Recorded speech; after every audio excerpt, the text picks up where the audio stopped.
Hello po, simple tips para maiwasan ang paghilik. Paraman buwelva po ulit. Una, huwag uminom ng alak bago matulog. Pangalawa, gamutin kung ikaw ay mayroong allergies. Pangatlo, matulog na nakatagilid. Pang-apat, mag-ehersisyo upang bumaba ang timbang at makondisyon ang muscle sa iyong lalamunan.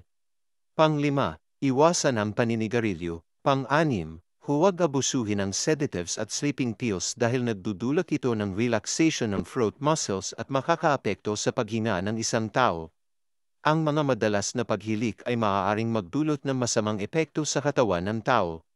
Kasama na dito ang obstructive sleep apnea o mahabang pagputol sa paghina ng mahigit 10 segundo habang natutulog dahil sa sagabal o haram sa daanan ng hangin.